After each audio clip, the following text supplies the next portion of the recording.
Both the Jacksonville Jaguars and Tennessee Titans are coming off tough Week 13 losses, but the Jags might have lost a lot more outside of just the game. My name's Tyler, here with my brother Ryan, and we're going to break down the Jaguars-Titans Week 14 matchup.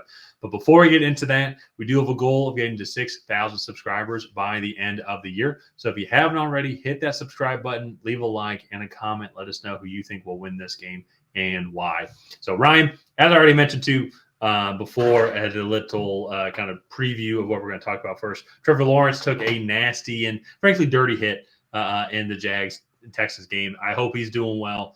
It's been a tough season for Jags players and fans and Trevor Lawrence as well. So you kind of hate to see it go like this because very potential how severe this is. That might have been his last play with the Jags for the season. Going into the offseason, just the way that this season has panned out. And so, but for both of these teams, though, hasn't been the year that they had initially expected. I think the Titans fans maybe expected this a little bit more, that this was a possibility. But the Jags, though, came in with very high expectations. And honestly, so did I. Not that they would be playing a little bit better, but this battling the injury bug all season, defense has just been absolutely atrocious overall. And so this is going to be a very interesting game on how both teams develop. And I predicted this before. Depending on, I will say, we're recording the Sunday night, so maybe news could break Monday. But this could be the game that gets Doug Peterson fired because at least that what Jacksonville had going for them is it's like since their last win, which was your Patriots, they've played the Packers, the Eagles, the Vikings, the Lions, and then the Texans.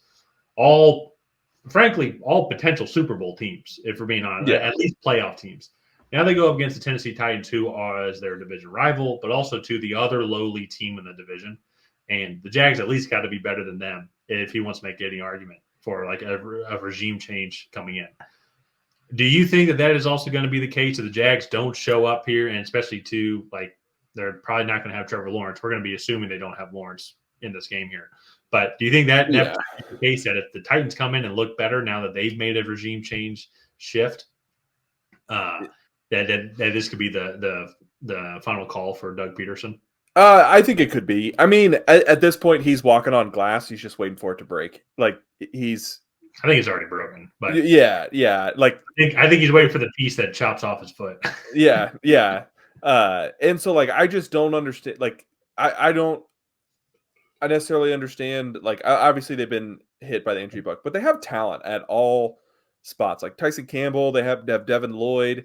They have Josh Allen. They have Trayvon Walker. I keep wanting to call him the current edge rusher from Georgia, but Michael Williams. Yeah, Michael Williams. Yeah, Jaylen Walker's a linebacker. Yeah. And so for me, that's like they have talent there. This offensive line, yes, while underperforming, they invested in it a couple off seasons ago to get this at least this interior up to snuff. At the tackle position, they did trade Cam Robinson, so it's not exactly like what they thought they would be starting the season. And so, yeah, that's a little bit underperforming, but Christian Kirk got hurt. He was playing okay for them. Apparently there were rumors they were looking to trade him at the trade deadline before he broke his collarbone. Brian Thomas Jr. has been a shining star as a rookie so far for this offense. They have Tank Bigsby and Travis Etienne as well. So like another good duo there in that backfield. It's just they're not putting the pieces together. I think they need to go out and get a good culture coach, go and get somebody that's going to make this team play hard and play up to the talent level that they have on this roster. And maybe I'm overhyping this talent because they drafted a lot of players that I thought were good draft picks coming out of college. But this team doesn't look like they're playing in unison. It doesn't look like they're playing well in the system that they're currently in. And so I think a regime change is going to be the best thing for this team. And obviously they're not going to be at full strength with the Trevor Lawrence hit. Frankly, we talked a little bit about it. I think the minimum he should be suspended for as long as Trevor Lawrence is hurt for. Aziz Al-Shaair, you mean? Yeah, Aziz Al-Shaair. I thought that was a dirty, nasty hit. And you should never be throwing forearm shivers into guys as they're going to the ground, let alone a sliding quarterback. Yeah. And so we'll see what action the NFL takes. But that is just a very unfortunate scenario that now Jags fans have to deal with. And he'll probably, I mean, not to get speculative, but like he'll probably miss time after that severe concussion. Are you talking about Trevor Lawrence? Yeah, he'll probably, yeah. Oh, he's going to be out for at least this game, more than likely. And that's where you kind of get into it. Then after this, you'll have 4 games left on the season, and just be like, do we really want to risk our franchise quarterback coming back? Especially in the midst of a regime change, you're going to get an interim coach coming in. Is it worth it? Yeah, absolutely. And so when it comes to this game specifically, and talk about the Titans a little bit, they had a tough outing against Washington and just too many mistakes. A lot of times I would say it has normally been like Will Levis turnovers, but a lot of fumbles. Like they Tony Pollard fumbled, and they had a kickoff like on the kickoff fumble, which gave the ball right back to Washington. So they get down 28-0 pretty quickly, which made it tough to come back. But in general, though, this is a team. My only real thing I think with Tennessee is just watching how does Will Levis do and how does he keep developing. And I thought he played okay today. 18 for 37, 212 yards, and 2 touchdowns. Going to have a lot more, but passing attempts when you're down that much. But I think one of the things that's going to be really interesting with what they do with the offseason as well. Nick Westbrook-Akine, last I checked, unless they've extended him, is scheduled to be a free agent. And he's got a touchdown pass, I think, in the past 6 games. Let me pull this up here real quick. But he's developed some type of connection with Will Levis. Maybe they're both Mayo fans, not entirely sure. So eat bananas with the peel on. Since the bye, he has averaged a touchdown a game. He only hasn't had a touchdown against the Los Angeles Chargers, but he had 2 touchdowns today, which means he's averaged a touchdown every game since their bye, which was in week 5. So you add that, then you add, Calvin Ridley is still solid receiver, and if they're going to be up there picking in the top 5 or top 10 potentially, go get another elite receiver like a Ted McMillan or a Luther Burden. That I think is going to be very fascinating to watch because they do have. I know they've given up a lot of points so far on the season, and they gave up a bunch of rushing yards, 267 rushing yards today. But they're still one of the top defenses in the league statistically, 2nd overall in total yards allowed, 1st in passing yards allowed. They're 17th in rushing yards allowed, so maybe that 1st in passing yards allowed maybe is a little bit pushy just because of teams know they can run the ball on them. But that being said, that they also have had some blowout losses as well, where teams are just kind of trying to kill the clock. So I think this defense is above average, if not top 10 in the league. If they can just figure things out on offense, and I think Will Levis has been improving overall over these past couple of weeks enough to kind of tell the front office at Tennessee to not worry about getting a quarterback and let's try and build around me and build around this team.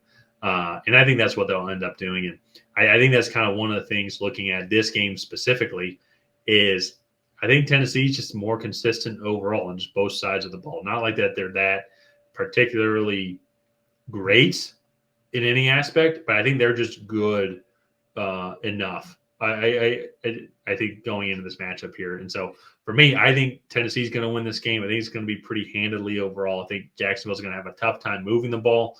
Then especially too with Mac Jones now at quarterback. And there are some good things in that second half that they were doing against the Texas defense. But I think it's going to be tough for them to run overall with Devondre Sweat kind of plugging up the middle there. And also too, Jacksonville's offensive line just isn't that great in general. And I think also too, Jacksonville defense is just not good. I think Tennessee's going to have a good to above average day, I think, for this offense. Yeah.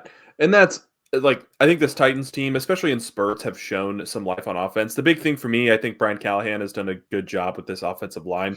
I know they invested in the kid from Alabama, the left tackle. I'm so bad with names in this video. It's usually you.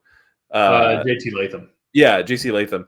And then Peter Skoronski there as well, Jalen Duncan at right tackle. So they've done a good job of just kind of investing in this offensive line, and it's definitely improved. But it's, to me, I think progress is not a linear line that as we've seen kind of throughout a lot of NFL careers. And so it's going to be interesting to watch how Will Levis performs over the last 4 or 5 weeks of the season and just see kind of what he can do behind an improved offensive line. The big thing for me, though, is going to be Tony Pollard in this matchup. I think Tony Pollard is going to be the difference maker. This Titans team is pretty good at running the football. I believe Tony Pollard is currently leading the league in yards after contact. And so that's just going to be for a Jags defense that has struggled up front. I think that's going to be a tough matchup there with Tony Pollard. And I think just to kind of get into predictions here, that's going to be the difference for me. Is I feel like the Titans are just going to be able to edge out the Jags. I think they're going to be the clear better defensive team, but then I think offensively they're just going to be able to kind of methodically move the ball, not take too many big risks with the football, run it with Tony Pollard a lot, get the ball into Calvin Ridley's hands, Nick Westbrook-Akinas, Chikazim Okonkwo, like and kind of play a little more conservative. Yeah, no, I'm with you on that. I'm going with Tennessee also. It's just seems like it's just going to be more consistent. Yeah. So let's go ahead. Let's wrap this video up here. If you guys have not already, please go ahead and like and subscribe. It is the best way to help out the channel. While you're down there, go ahead and leave a comment on who you think is going to come out ahead. Will it be the Jacksonville Jaguars? Will it be the Tennessee Titans? Other than that, we'll see you guys next time.